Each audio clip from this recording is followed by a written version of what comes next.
Hai, namaku Yudit, tapi di tempatku biasa lebih dikenal dengan Bunda Yudit.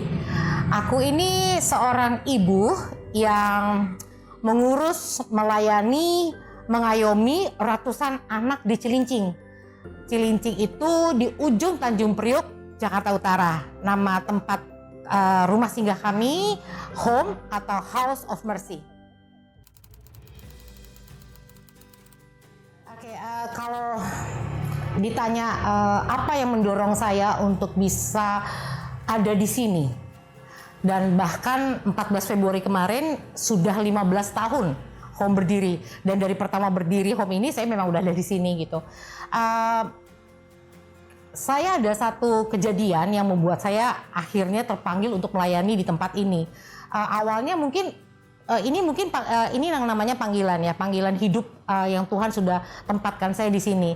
Yang mungkin sebenarnya sudah cukup lama saya dipanggil Tuhan, tapi saya nggak dengerin. Saya tetap nyaman dengan kehidupan saya yang lama, bekerja, punya teman-teman, pokoknya yang hidupnya yang nyaman lah seperti dulu gitu.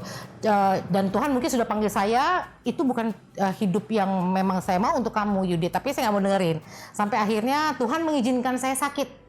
Saat itu saya kena penyakit kisah tumor di indung telur saya, dan Tuhan izinkan itu terjadi. Ternyata tujuannya adalah supaya saya mau melayani anak-anak di sini. Pada waktu itu saya nggak menyangka gitu loh.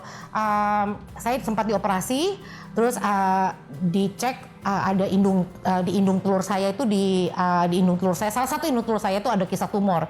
Namun anehnya pada saat dioperasi ternyata kisah tumor itu nggak hanya ada di satu tempat aja, tapi di dua-duanya. Dan waktu itu kisah tumornya itu udah besar banget. Saking besarnya dia nempel di dinding indung telur, yang akhirnya nggak bisa diangkat gitu aja kisah tumornya. Tapi nggak bisa dikerok pun nggak bisa kata dokternya waktu itu. Akhirnya mau nggak mau 2 indung telur saya diangkat. Dan itulah akhirnya setelah saya diizinkan 2 indung telur saya diangkat, saya sempat marah sama Tuhan. Tuhan kok tega banget sih ngangkat 2 indung telur saya gitu loh. Padahal Tuhan tahu banget saya tuh cinta banget sama anak-anak. Ya tapi ternyata Tuhan punya tujuan hidup buat hidup saya. Ketika saya habis operasi, saya mengalami pendarahan, saya mengalami hormon saya terganggu, ya pastilah saya udah ada organ tubuh di tubuh manusia yang sudah diangkat, pasti kondisi manusia jadi nggak balance lagi gitu loh. Jadi saya sering penyakitan lah, sampai akhirnya saya berhenti kerja, dan saya dengar di Cilincing ini ada tempat yang membutuhkan sentuhan lah, membutuhkan uluran tangan, membutuhkan pelayanan. Yang saya dengar dari pendeta Tumpal Tobing waktu itu di gereja GKI Pondok Indah. Dan akhirnya saya datang ke Cilincing ini. Saya waktu itu ingat banget, saya datang waktu itu dalam waktu sekitar 1,5 bulan atau 2 bulan. Saya datang 3 kali. Sekali saya datang saya ngeliat anak-anaknya. Kedua kali saya datang, saya makan bareng anak-anaknya. Dan yang ketiga kali saya datang, bayangin ya, ketiga kali saya datang hanya waktu dalam gak lebih dari 2 bulan. Saya datang tuh sudah bawa koper. Saya datang udah bawa koper, dan saya memutuskan meninggalkan pekerjaan saya, meninggalkan keluarga saya, meninggalkan semua kehidupan saya. Dan saya memutuskan untuk hidup dan tinggal bersama anak-anak di sini, dan itu 15 tahun yang lalu sampai sekarang. Jadi triggernya itu ya memang karena Tuhan izinkan saya sakit gitu loh. Akhirnya memang saya nggak bisa punya anak dari rahim saya sendiri, tapi akhirnya Tuhan gantikan dengan ratusan anak yang akhirnya sekarang saya layani.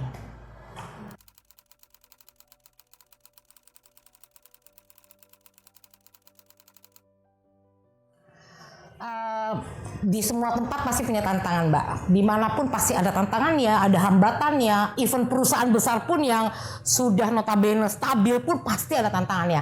Apalagi kami cuman rumah singgah yang isinya itu tim yang terbatas banget, tapi kami punya hati dan komitmen. Kalau punya hati aja nggak cukup kalau kita nggak punya komitmen.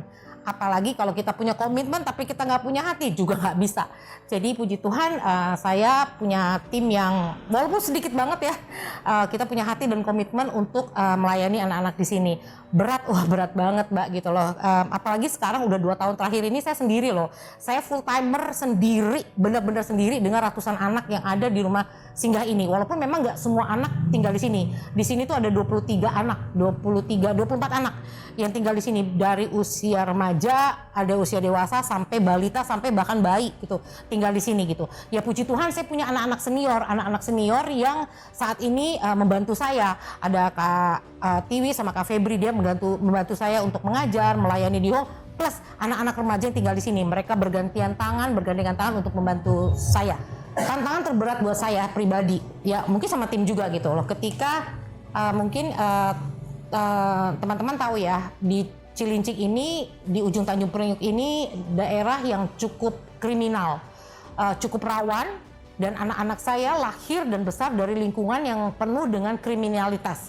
Bahkan saya pernah lihat dan dengar sendiri seorang ibu ketika anaknya tawuran, anaknya malah diajarin bunuh aja teman kamu pakai kayu, pakai paku kayak gitu loh. Dan bahkan mereka sudah diajarin dengan bukan diajarin, secara otomatis tuh orang tuanya ya saya sih paham, saya nggak menyalahkan orang tuanya 100% ya Bapak, karena mereka nggak ngerti parenting. Ibunya bapaknya tuh bisa dibilang karena mereka latar belakangnya kuli, buruh, nelayan, bahkan jobless, bahkan mereka di bawah garis kemiskinan, yang mereka mikir tuh hari ini bisa makan aja udah bersyukur. Mereka ngupas kerang, mereka nggak boro-boro mikirin parenting lah gitu loh. Anaknya beribut ya udah taunya ribut aja gitu. Dan bayangin gitu, saya dan tim harus memulihkan kondisi mindset mereka, kondisi hati mereka yang sudah terkontaminasi dengan kriminalitas, dengan kekerasan, dan ya boro-boro tau manner lah. Sedangkan di home ini kita menekankan dan menegaskan sekali pendidikan karakter itu nomor satu.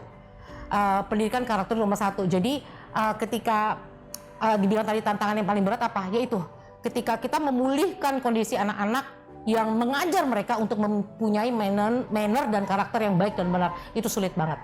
Sulit banget, dan itu pekerjaan keras banget buat saya.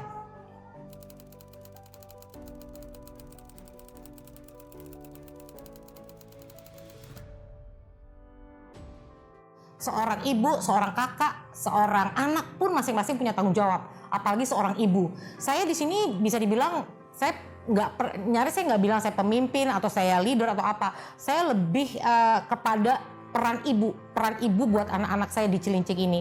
Jadi seorang ibu tuh tanggung jawabnya ya otomatis nyaris sama seperti ibu-ibu yang di luar sana gitu. Bagaimana membesarkan mereka, anak-anak ini, bagaimana yang tugas berat tadi seperti saya bilang tadi, tanggung jawabnya itu besar, kaitannya berhubungannya dengan tantangan tadi. Bagaimana saya dan tim bertanggung jawab memulihkan kondisi anak ini, khususnya kondisi mental mereka. Dimana tadi saya bilang mereka lahir dari lingkungan yang cukup keras, mereka hanya dengar pergaulan yang buruk. Bahkan kalau ketika kita sering mendengar di TV, kita sering mendengar di media gimana anak-anak mengalami bully yang besar-besaran sekali, dan ada anak yang mengalami sex abuse, ada anak-anak yang mengalami pergaulan bebas atau narkoba. Itu semua anak-anak saya alami. Jadi ketika saya nonton TV atau kita nonton lihat di media, aduh itu kok ngeri banget ya, bapak kok tega banget melakukan itu ke anaknya, kok ini temennya jahat banget gitu sama temennya. Tapi ternyata tiba-tiba anak-anak itu lari ke saya, lari ke kakak-kakaknya, mereka nangis, mereka mengalami sex abuse dari bapaknya, sex abuse dari pamannya, sex abuse dari temannya, pas segala macam. Dan tanggung jawab tantangan besar kami ketika kami bagaimana bisa memposisikan kami benar-benar sebagai penolong buat mereka. Itu berat banget gitu loh. Makanya akhir-akhir ini justru karena saya sekarang bisa dibilang sendiri, itu saya cukup ngos-ngosan banget. Bisa dibilang mungkin kalau misalnya saya lagi duduk pegang HP atau duduk nggak apa, itu sebenarnya saya bukan duduk gak kerja, tapi saya mikir gimana besok ini anak-anak ini bisa pulih, gimana besok anak-anak ini saya bisa melakukan apa untuk anak-anak ini bisa berubah. Itu tantangan dan tanggung jawab banget yang berat gitu loh. Bagaimana anak-anak ini bisa kembali normal, gimana anak-anak ini bisa kembali pulih, bagaimana anak-anak ini bisa kembali bergaul dengan teman-temannya. Itu jadi kayak apa ya, jadi walaupun mereka punya orang tua, masih ada yang punya orang tua, tapi karena mereka tinggal di sini sama saya, mereka bisa dibilang 24 jam sama saya, itu menjadi salah satu tantangan dan tanggung jawab buat saya, dibantu oleh tim saya. Kadang-kadang saya bingung ketika mereka nangis ke saya, mereka mengalami sex abuse, bahkan ada anak-anak saya sini yang mau coba bunuh diri, bahkan mereka ada yang lari menghilang gitu loh. oh saya bisa merasakan gimana perannya seorang ibu gitu loh, perannya seorang ibu, dan itu merupakan tantangan dan tanggung jawab saya untuk bisa mengembalikan kembali mereka, bisa memulihkan kembali mereka, yang saya bilang itu tantangan yang terbesar buat kami. Itu sih Mbak.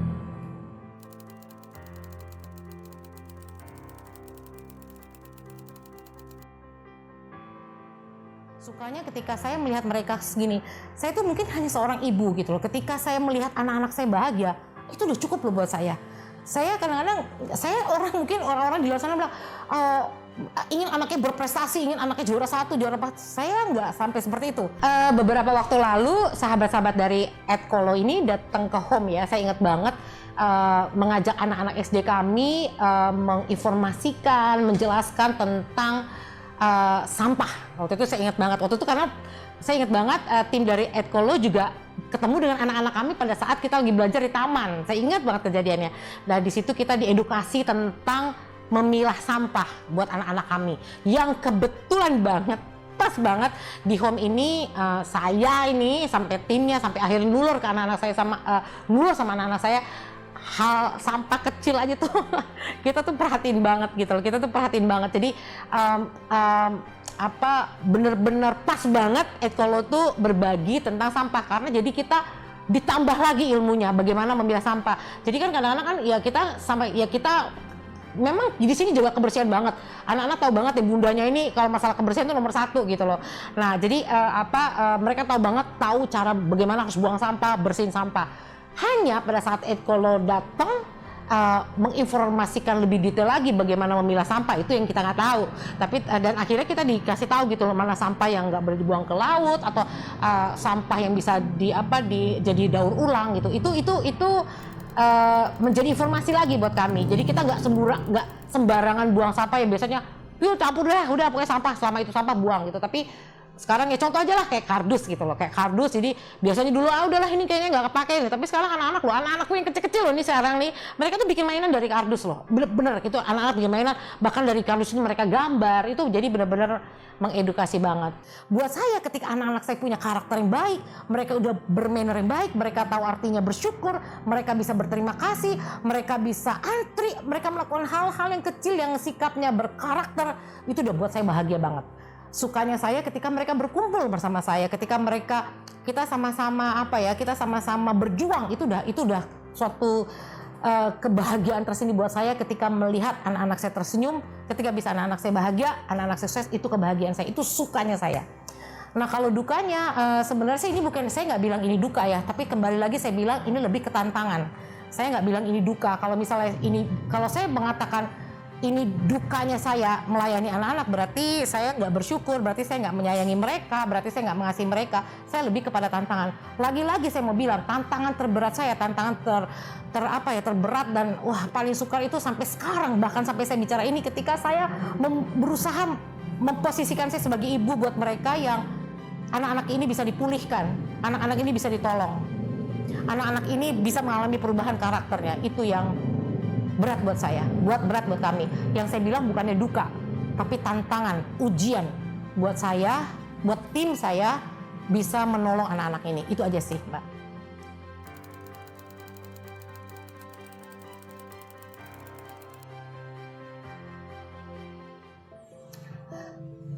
Mereka bisa memecahkan celengan mereka gitu. Mereka bisa memecahkan celengan mereka ketika di home itu lagi sulit. Bahkan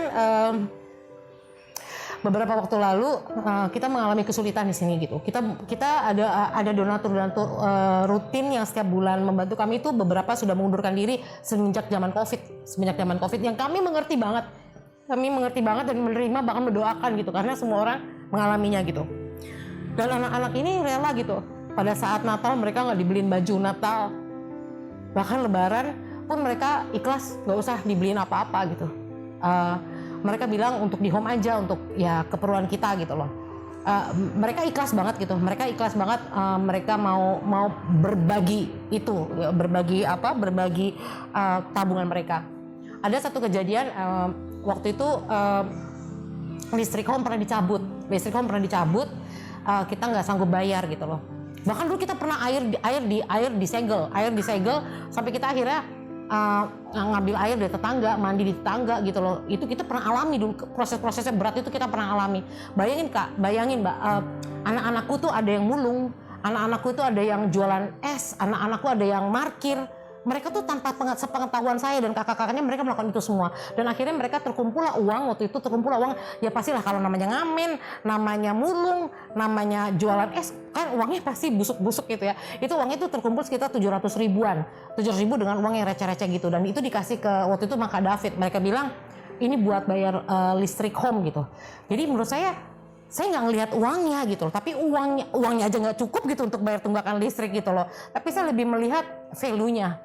Saya melihat artinya mereka mau melakukan itu buat home-nya mereka, melakukan itu buat bundanya mereka gitu. Itu yang sangat hal-hal kecil yang sangat-sangat menyentuh saya gitu loh.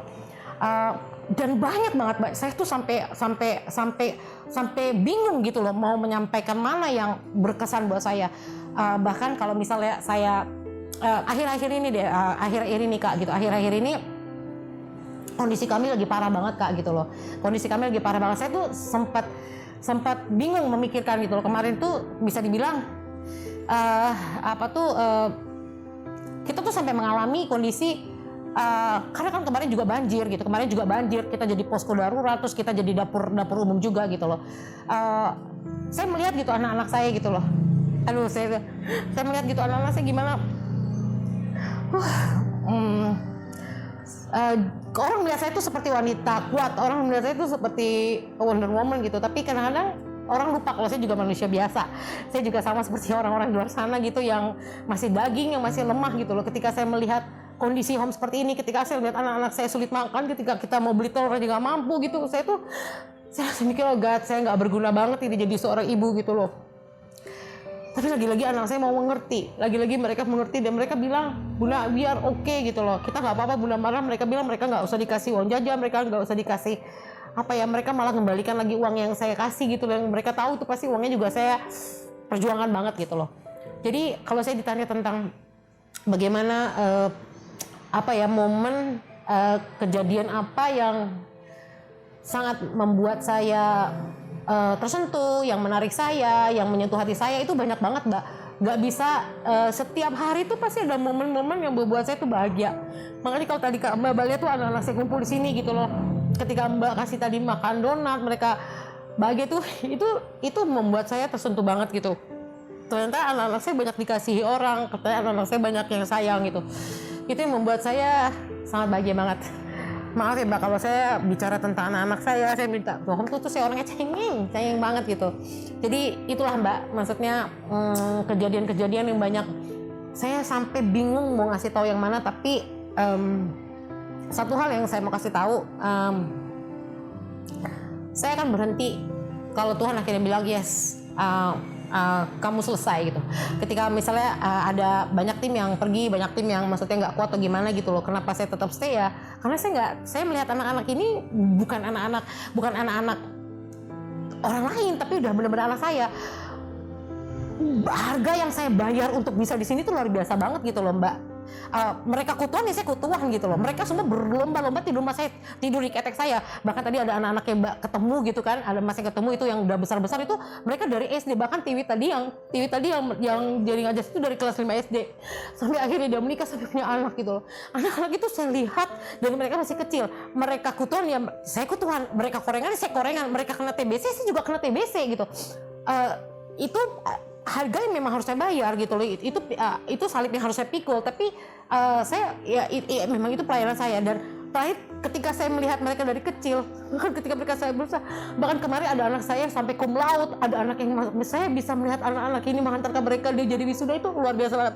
Saya waktu itu pernah bilang ada anak saya yang menjadi tentara sekarang, saya bilang Bunda saya nggak bisa tembusi tentara, dia 2 kali apa gimana nggak tembus, tapi pas ketiga kali bilang nak Bunda percaya banget pasti kali ini kamu akan sukses, pasti kamu kali ini akan berhasil, pasti kamu ini akan tembus. Bunda pokoknya sebelum Bunda dipanggil Tuhan, Bunda mau lihat kamu pakai seragam, dan itu tercapai. Sekarang dia sudah jadi tentara, bahkan dia sekarang sudah ditugaskan di Tarakan Mbak. Dia sudah ditugaskan Tarakan dan dia kemarin dilantik lagi menjadi tentara prestasi atau apa gitu. Dan banyak banget anak-anak saya, anak-anak kami yang berhasil gitu. Ketika saya melihat mereka masuk di wisuda gitu loh, And I said, God, we did it gitu loh, we did it gitu. Dan melihat anak-anak ini dulu di jalanan, melihat anak-anak ini yang pernah bilang mereka nggak punya mimpi bisa jadi seperti sekarang gitu loh, tapi mereka akhirnya diselamatkan. Mereka cuma bilang, Bunda terima kasih, Bunda sudah membelokkan sejarah hidup saya, Bunda sudah membawa saya sampai sejauh ini karena kasihnya Bunda, karena sayangnya Bunda. Dan itu sudah cukup buat saya.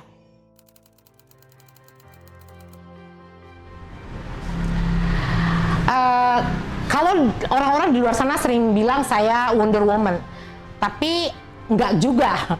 Cuman yang saya miliki itu hati dan komitmen. Berdasarkan itu, saya mau mengajak seluruh wanita di Indonesia tanpa melihat kemampuan. Ketika kita mau melayani, ketika kita mau melakukan suatu gerakan atau apapun, jangan pernah melihat kita kurang atau kita nggak punya apa-apa. Mulailah dari apa yang tidak kita punya. Ketika kita sudah punya tekad, ketika kita nomor satu punya hati, komitmen, tekad, Tuhan yang akan sediakan. Jadilah terang di tempat yang gelap, agar terangmu semakin bersinar. Semangat wanita Indonesia!